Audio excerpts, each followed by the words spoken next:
So healing from shame. I decided to pick a light topic for y'all this weekend. But no, really, I do believe that what the Lord has for you today is really going to be encouraging. And I hope that it speaks to maybe something that you've dealt with or something that you're dealing with now. And that's the thing about shame is it's not just something that we deal with when we're younger. I do believe that it's something, maybe we deal with it differently or experience it differently, but it still is something that we experience. And we see shame in the Bible as well as we look at the stories, and one of them specifically today. But when I talk about shame, what I mean is the deep sense that you are unacceptable because of something about who you are, something that you did, like a sin or a mistake, or something that was done to you. And I think sometimes shame and guilt can be confused, right? And it's important to make the distinction. So guilt says, I did something wrong. And shame says, I am wrong, or I am bad. Do you hear the difference? It's a big difference. I personally believe that guilt is the thing that we should have. It's conviction, right? Guilt, when we have guilt, it allows us to take responsibility for something that we've done wrong, and then we can repair relationships with each other and with God. But shame does the exact opposite. Shame, it pushes us away. It causes us to hide. It distorts our identity. It breaks down our confidence. A person struggling with shame, I don't think they have a healthy way to deal with guilt. But here's the thing about shame. It wasn't always a part of the human experience. When you read in Genesis 2:25, it says that Adam and Eve were naked, but they felt no shame.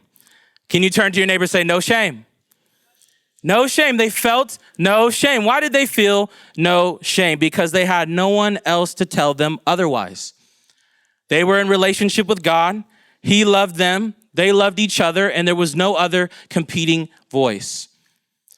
But you and I know when Adam and Eve listened to the voice of the serpent and they ate the fruit, it says suddenly their eyes were open, their innocence was gone, and they hid themselves. They tried to cover up. That's the word picture of shame, is to cover, to hide. That's shame. Can you remember the first time you ever felt shame in your life? When I was thinking about speaking to you guys, 3 different key moments in my life came to my mind. And the first one is this. When I was 11 was the first time I ever saw pornography. And I remember I felt humiliated, disgusting. I felt irredeemable. I didn't want anybody to know. I was ashamed. Another time was when I was a sophomore in high school. I was a part of this after-school club that was in charge of putting on the Martin Luther King Assembly. And I got asked, along with 2 other people, to recite the Martin Luther King I Have a Dream speech, and it was a great honor. I practiced more. I was speaking in front of 2,000 people. I used to hate speaking in front of people, and God's like, you just wait. This is what I do now, right? But 2,000 people, right? 2,000 of my peers. And I practiced really well, like I said, and I did well. I was so proud I felt like I honored his name. Well, the next day when I was on the bus, there was a student who was asking me questions that were pretty normal for me, just trying to find out my background.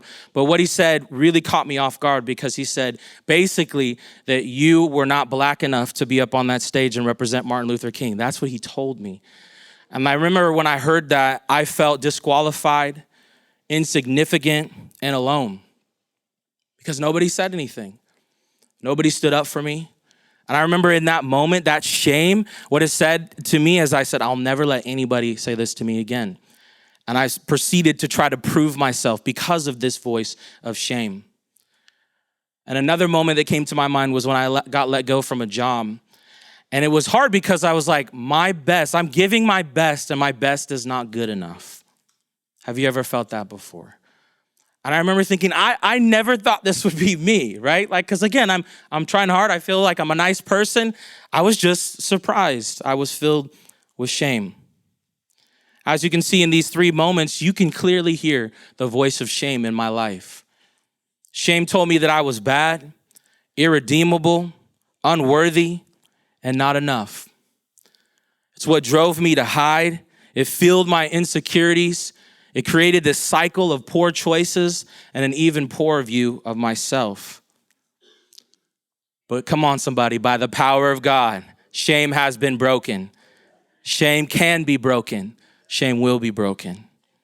Can you turn to your neighbor and say, shame off you? Someone at Last Service was like, we should put that on a t-shirt. Carrie, if you're in here. But because of God and his healing power, I can share those stories with you with no shame. Those stories are now my boast in God's healing power. But it doesn't mean I don't deal with shame today. There are different ways when I compare myself to people. Or does this ever happen to you? I thought I dealt with that. Or maybe I respond out of anger or anxiousness. And then you hear this, like, you should be more mature. You're a Christian, aren't you? Or this is what I hear. You're a pastor. Whew, the voice of shame. What I've learned is that you can be a born again, set free Christian that loves Jesus, and you will still experience shame. And that's why it's important for us to be able to identify the voice of shame and then respond to it. And I want to look with you at Matthew chapter 8. I believe it's a great picture of that, of how we identify and respond to the shame that we struggle with.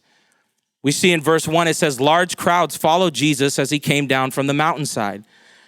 Suddenly a man with leprosy approached him and knelt before him. Lord, the man said, if you are willing, you can heal me and make me clean. Jesus reached out and touched him. I am willing, he said. Be healed. And instantly the leprosy disappeared. Then Jesus said to him, don't tell anyone about this. Instead, go to the priest and let him examine you. Take along the offering required in the law of Moses for those who have been healed of leprosy. This will be a public testimony that you have been cleansed. While the text doesn't explicitly say that he had shame, it doesn't use the word shame. But the more you learn about leprosy and the physical suffering and the emotional suffering, the social suffering, you can understand how shame played a role in his story. Matter of fact, when you open up the book of Luke, when it describes him, it says he was covered with leprosy, that he had an advanced case of leprosy. And today we would call that Hansen's disease. It was one of the most serious, debilitating, and deadly diseases in biblical times. Unlike today where it's still present, but it is treatable. A person like him with as advanced a case as him would most likely have less than 10 years to live. He would have been daily affected with fatigue, joint pain, itching, and irritation. His skin would have developed these scaly spots that would be filled with pus. His fingers would curl up to form claw hands. His face would have been altered in multiple ways, like the thickening of his outer ears and the collapsing of his nose. And over time, the nerve damage would lead to a loss of sensation. So he could have a boiling cup of hot water spill on him and he wouldn't even know it. He wouldn't feel it, but his body would be burned and injured. And that's why a lot of people who had leprosy ended up losing limbs, because they injured it because they didn't feel it. They couldn't feel the pain. Can you imagine the amount of shame that this man carried because of the changes happening to his body, the shame that he got from other people, the shame that he carried in his heart? But he didn't just carry the physical shame. He also had to deal with the social shame of being an outcast. We see in Leviticus 13, there were rules that he and people like him were supposed to live by. It says in verse 45 of chapter 13, those who suffer from a serious skin disease must tear their clothing and leave their hair uncombed. They must cover their mouth and call out, unclean, unclean, as long as the serious disease lasts. They will be ceremonially unclean. They must live in isolation. Can you say isolation? They must live in isolation in their place outside of the camp. So he's suffering physically, he's suffering emotionally, and he's suffering socially. And this is what makes his move towards Jesus so powerful. And it leads us to the first way that I believe we get healing from shame, and that is to confront the voice of shame.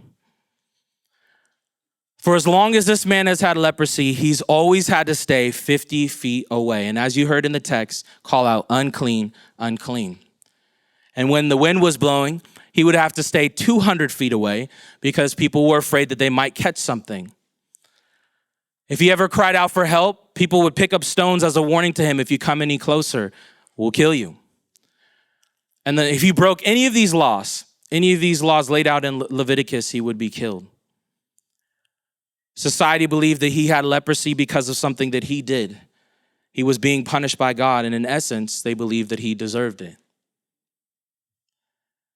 This is what makes his move towards Jesus so powerful. This is an example for us of how we need to confront the voice of shame. And we're not told in scripture really how the crowd responds, but we can kind of picture it in our head what would have happened. It says that there was a large gathering of people around Jesus. And it says, I believe, I just see this leprous man running or moving as fast as he can towards Jesus because it uses the word suddenly. So he's moving towards Jesus. All these people see this leprous man and they start to disperse. And he's breaking every rule in the book, right? He's yelling unclean, unclean. He isn't keeping the distance that he's supposed to keep.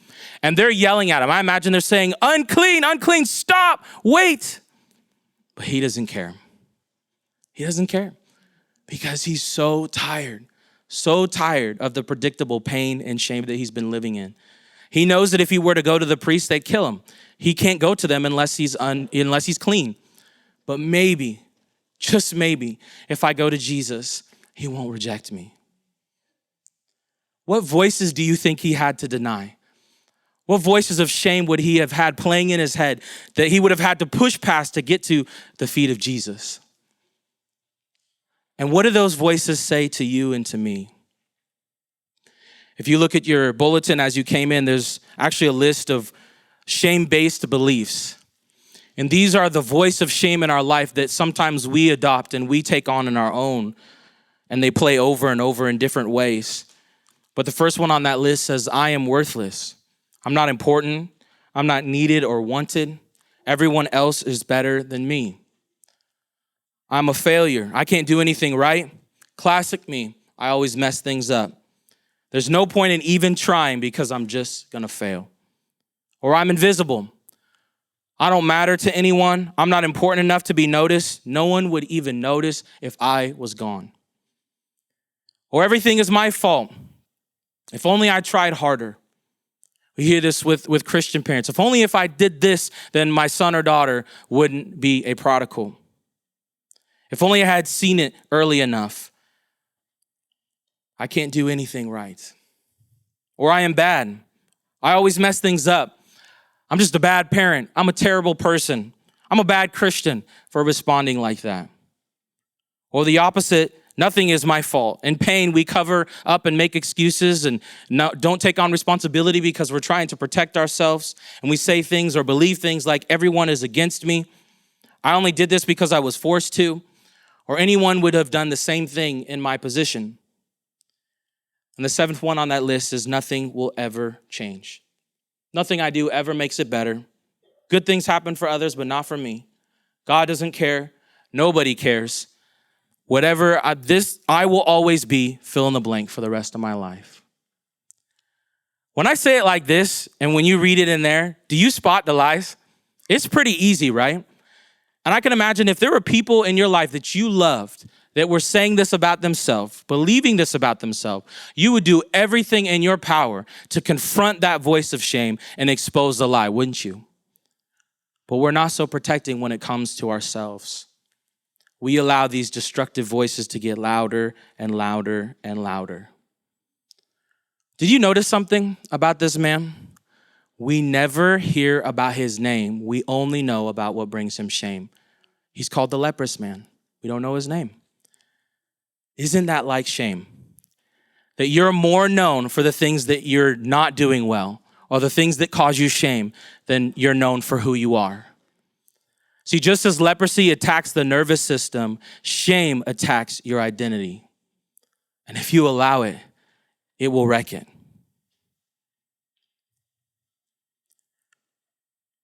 When the voice of shame goes unnoticed or unchecked, it leads to shame-based actions. Those are also on your bulletin. And we do these things to protect ourselves from further shame or overwhelming feelings we get when we feel shame. And the first one on this list is perfectionism. We have to prove our worth. One mess up and it fills us with shame. That's all we can think about. We set unrealistic high standards and to protect ourselves from feeling inadequate. And we might not even, we might avoid things that are hard because we don't want to try if we can't do it perfect. Or we get defensive. We defend ourselves from any voice that gives us feedback or bring truth to something in our life. We hear criticism, every criticism, as a judgment of our character. And we're trying to protect this image that we so carefully crafted. Or we withdraw. We shut down. We stop talking. We cut off and avoid people that love us and care about us. And we want to prevent them from seeing our flaws. These last two were the ones I struggled with a lot, especially growing up, defensiveness and withdrawing. And I remember every time my dad would give me a feedback or a critique, I would shut down. Because the voice of shame would say to me every time, like just something little. He wouldn't say this, but this is what I heard. I can't do anything right. Everything's wrong. And I remember one time he said, hey, Isaiah, sometimes I struggle with whether I should bring something to you because when I do, you shut down. So I heard that and I shut down. And I isolated and I did my whole thing, right? But I thought about it and I went, man, the person that cares about me, person that loves me and I love them, and the person that I look up to, he can't even speak into my life. If I allow that, I'll never grow. And I'm not okay with that. I'd like to say that I'm getting better at that today. But criticism, we criticize ourselves and we criticize others to make ourselves feel better. We criticize ourselves because in some ways we feel like we deserve it. And oftentimes, the most critical people are those who carry the most shame because shamed people. Just like hurt people. And so we'll ruminate on a past mistake that we've made or they've made, and we pick it apart and pick it apart and pick it apart over and over and over again. Another thing on this list is self-harm. We harm ourselves because we don't think we deserve to be happy. We think of the worst case scenario so we won't be disappointed. And we sabotage friendships because they're just going to reject me anyways. And the last two on this list, blame shifting. We cover our shame by putting our guilt on others. And addictions, we medicate ourselves to feel better. Shame leads to sin, and sin leads to shame. It's the cycle over and over and over again. And we find ourselves addicted to things like drugs and alcohol or pornography, entertainment, food, sports, whatever it is we can to fill ourselves and protect ourselves from shame. Can you see how destructive shame can be in our life? When it's undealt with, it wrecks relationships. It wrecks our confidence. It wrecks our identity. So they must be confronted. These voices must be confronted. And I think it's important that we keep something in mind as we do. I was talking to my dad as I was preparing for this message. He said something that I know he said before, but it just really stuck. And he said that shame is not a mountain to overcome. It's a voice to deny. So what that means is sometimes we think, if I just work really, really, really, really hard, I'll get to the mountaintop and I'll never have to deal with shame ever again. But that's not how shame works. Shame will show up in opportune times in your life when you're feeling weak, when you're feeling discouraged, and it will start talking. And the more you ignore it, or the more you allow that voice, the more power it gets over you.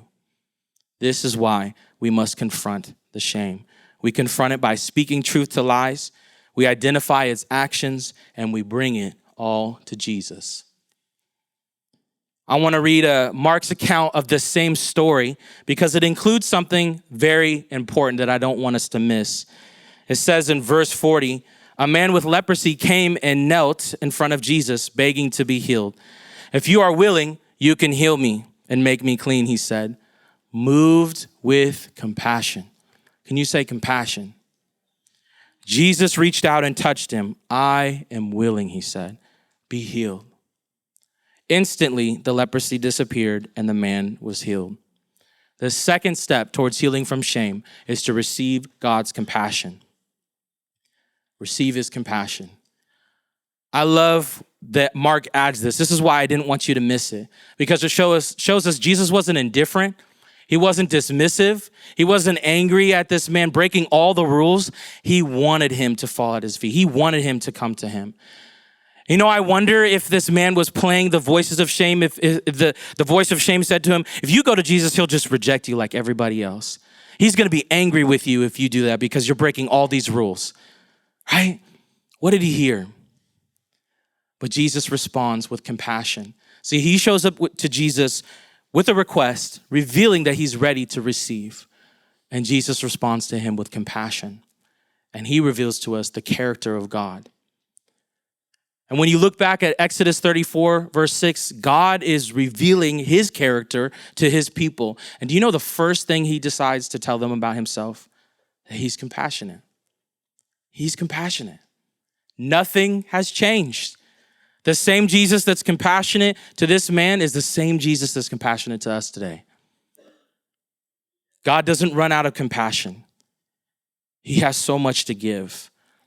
And I know this is one of those points that you hear and go, yeah, it makes sense. Sure, it's simple. But I think receiving God's compassion or receiving compassion in general is one of those things that's easier said than done. And I think it's because we think that we have to deserve it or earn it. And there's nothing in the scriptures that says that. But there's another thing I think we do, or maybe the reason why we struggle with receiving compassion is the fact that we've never experienced it before.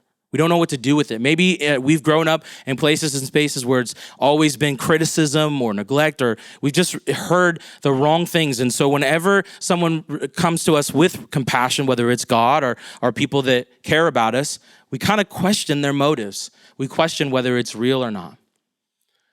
But how many of you know that Jesus was very familiar with the voice of shame? When he was on the cross, they mocked and ridiculed him. He spent his time with those who were called the shamed people of his day. He loved them. He ministered to them. That's why Jesus' compassion towards us isn't empty. But I hear something in this leprous man's request that I hear in myself, and maybe you'll hear in you too. When he goes to Jesus, he says, Lord, if you're willing, you can make me clean. See, he knew that Jesus could, but he wondered if he would.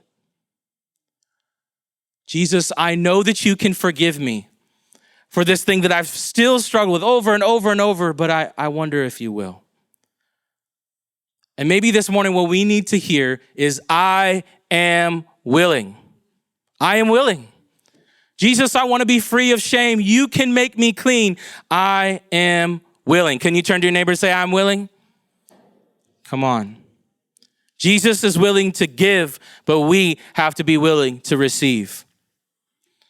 What I love about this story is not only did Jesus show compassion through his words and through his healing, but through physical touch by reaching out to this man. And that was a huge deal. We can't miss this. Because at that time, according to the Levitical law, if you touched somebody with leprosy, you were now considered unclean. And you had to go through the purification rituals, and you had to go and stay outside of the camp. But also, you put yourself at risk of contracting the disease as well. But Jesus isn't just anyone, is he? Disease is at risk of Jesus when he steps in the room. Right? When God touches something, when Jesus touches something that's sick, it doesn't transfer its impurity to him. He transfers his purity to it. Everything that Jesus touches, he transforms. Can I get an amen this morning? Everything. And so the simple act of Jesus reaching out to this leprous man, I think what it did for him was restore his dignity and his humanity. When was the last time that anybody ever showed him affection and treated him like a human? When was the last time that somebody stepped into his shame? He was all alone. As long as he's had leprosy, no one's ever done this for him, and Jesus met him. And let that be a picture to you and me, that Jesus steps where no one else will. In the midst of our shame, he reaches out with his compassion, and we must receive it. As we talked about confronting our voices of shame and receiving God's compassion, I wonder what has come to the surface for you. I wonder if you're thinking about things that you've dealt with as you've grown up, or things that connect to your childhood, or things that maybe you're struggling with right now. But I want to read a scripture to you, and it's not going to be on the screen because I just want you to hear this as an invitation out of the shame that you're maybe wrestling with or that you have wrestled with. Jesus says this to you and me in Matthew 11, verse 28 through 30, come to me, all who are weary and burdened, and I will give you rest. Take my yoke upon you and learn from me, for I am gentle and humble in heart, and you will find rest for your souls. For my yoke is easy and my burden is light. This is Jesus' heart towards you and me. Come to me if you have shame, and I'll give you rest. How many of you need rest from your shame? How many of you need rest from your burdens? There's an invitation for you. Several years ago, I came across this powerful story when I was speaking on shame, and it's written by a father about him and his daughter, and it's called The Little Girl Who Finally Went to Disney World. And I think it's a powerful picture of God's grace and compassion towards us. So I want to just read it to you. This is written by this dad. He said, "I never dreamed that taking a child to Disney World could be so difficult, or that such a trip could teach me so much about God's outrageous grace. Our middle daughter had previously been adopted by another family, and I, Timothy, am sure that this couple had the best of intentions, but they never quite integrated their adopted child into their family of biological children. And after a couple of rough years, they dissolved the adoption, and we ended up welcoming an 8-year-old girl into our home. For one reason or another, whenever our daughter's previous family vacationed at Disney World, they took their biological children with them, but they left their adopted daughter with a family friend. Usually, at least in her mind, this happened because she did something wrong that prevented her from going on the trip. And so by the time we had adopted our daughter, she had seen many pictures of Disney World, and she had heard about the rides and the characters and the parades. But when it came to passing through the gates of the Magic Kingdom, she had always been the one left on the outside. Once I found out about this history, I made plans to take her to Disney World the next time a speaking engagement took us there. And I thought I had mastered the Disney World drill. I knew from previous experiences that the prospect of seeing cast members in freakishly oversized mouse and duck costumes somehow turns children into squirming bundles of emotional instability. What I didn't expect was that the prospect of visiting this dream world would produce a stream of downright devilish behavior in our newest daughter. In the month leading up to our trip to the Magic Kingdom, she stole food when a simple request would have gained her a snack. She lied when it would have been easier to tell the truth. And she whispered insults that were carefully crafted to hurt her older sister as deeply as possible. And as the days of the calendar moved closer to the trip, her mutinies only multiplied. A couple of days before our family headed to Florida, I pulled our daughter into my lap to talk through her latest behavior. "I know what you're going to do," she said. "You're not going to take me to Disney World, are you?" The thought hadn't actually crossed my mind, but her downward spiral actually started to make sense. She knew she couldn't earn her way into the Magic Kingdom. She had tried and failed that test several times before, so she was living in a way that placed her as far away as possible. In retrospect, I'm embarrassed to admit that in that moment, I was tempted to turn her fear into my own advantage. The easiest response would have been, "You're right. If you don't start behaving better, we won't take you." But by God's grace, I didn't. Instead, I asked her, "Is this trip something that we're doing as a family?" She nodded. "Are you a part of this family?" She nodded again. "Then you're going with us. Sure, there may be consequences to help you remember what's right and what's wrong, but you're a part of our family and we're not leaving you behind." I'd like to say that her behaviors grew better after that moment. They didn't. Her choices pretty much spiraled out of control at every hotel and every rest stop. Still, we headed to Disney World on the day that we promised, and it was the typical Disney day. Overpriced tickets, overpriced meals, and lots of lines, mixed with just enough manufactured magic to consider maybe going back again someday. In our hotel room that evening, a different child emerged. She was exhausted and a little weepy at times, but her month-long facade of rebellion had faded. When bedtime rolled around, I prayed with her, held her, and asked her, "So how was your first day at Disney World?" She closed her eyes. After a few moments, she opened her eyes ever so slightly. "Dad, I finally got to go to Disney World, but it's not because I'm good. It's because I'm yours." Wow. Whew. Yeah. Powerful. Here we see two very important biblical concepts at work: compassion and grace. A compassionate father who hears about his daughter not being able to go to Disney World with a previous family and does everything he can to make her feel special. And a gracious father who knows based on her behavior she doesn't deserve to go. But they're not going because she's behaving right. They're going because she's a part of the family, and they will not leave her behind. I hope you hear that same thing as God is responding to you, because he is your father. And when we experience shame, this is what we should hear. I love you, not because you are good, but because you are mine. That's God's voice to you. And here's the thing. I think, again, we receive guilt as it convicts, but we reject condemnation. If we don't hear God's compassion and grace, Lord, I pray that we would. Would you help us see it? Look with me, we're at the final part of this story. It says in verse 43, then Jesus sent him on his way with a stern warning. Don't tell anyone about this. Instead, go to the priests and let them examine you. Take along the offering required in the law of Moses for those who have been healed of leprosy, and this will be a public testimony that you have been cleansed. The third step of healing from shame is to re-engage with community. Jesus wanted him to go and take the proper steps that he needed to that were laid out in the Levitical law. He had to go to a priest and had to show that he was clean. Otherwise, they wouldn't know if he was still contagious or not. And then he would have to offer a set of sacrifices and offerings as a way of his endorsement, basically, of the cleansing that had happened and a way for him to re-enter society. But this was very rare. And we have to realize how profound this would have been for this man. Jesus didn't just heal him. He gave him access to something that he had wanted for a really long time. Something that, if we're honest, I think we take advantage of. He gave him access to community. He had been isolated. He had stayed outside the camp for so long.